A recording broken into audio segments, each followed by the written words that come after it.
Stretching 14 kilometers in length, the Klang Quartz Ridge is recognized as the longest and highest formation of its kind in the world. A rare source of not only the precious material in its name, this untouched natural wonder is home to lush biodiversity unique to the location. What if this treasured landscape sitting on the edge of Kuala Lumpur is under risk of exploitation?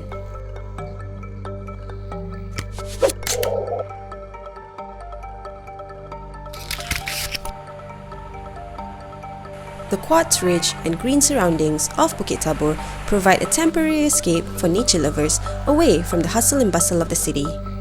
The stunning landscape offers more than just tranquility and peace. It stands among Malaysia's greatest geological assets next to Mount Kinabalu and Gua Nia.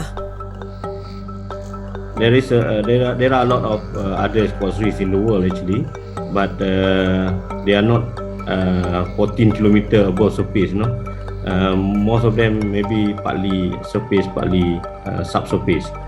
So our quartz reef is the longest pure quartz reef in the world. When I said pure, basically the contents of the quartz reef mainly silica oxide in terms of geochemical component. That's why I make it pure quartz reef.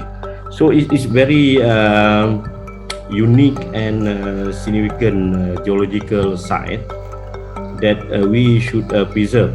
Quartz reef is about 200 million years, so it's very significant in terms of geological history. When we talk about geosite or geological site, it must be have significant important in terms of geological history, and then of course the heritage value that the site have, either is international value or national value or state value. In this case, quartz reef is a international value. Since 2015, it is known officially as the Gombak Selangor Quartz Ridge. A formal submission was sent to UNESCO by the state government in 2017 to have it qualified for a World Heritage status. But plans were then put off last year for failing to meet the requirements. As a result, the goal was then refocused on recognizing the Quartz Ridge as a national geopark and later gazetting it as a national heritage site.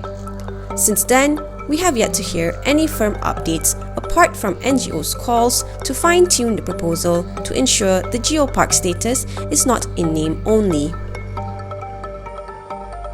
When clearing activities on the eastern part of Bukit Tabur unsettled environmentalists and local residents last month, it left watchful eyes confused.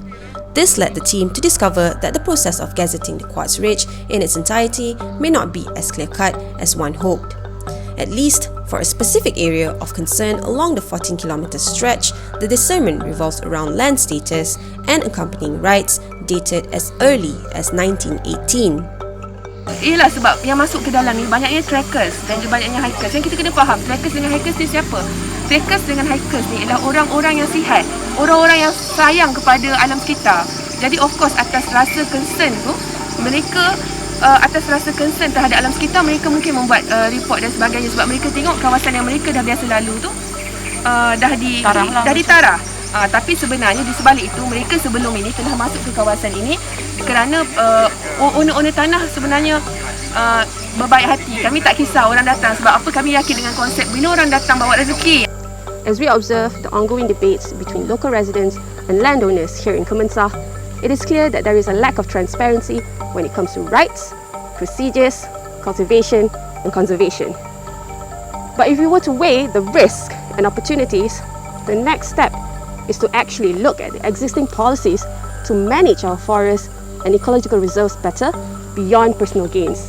Would it be advisable for state to come in to kind of like buy back the lands that are considered, or at least like maybe certain proximities that are like close to the ridge, to kind of like preserve it? What are, I don't know, possibilities for the government intervention there? In real geopark administration, if you visit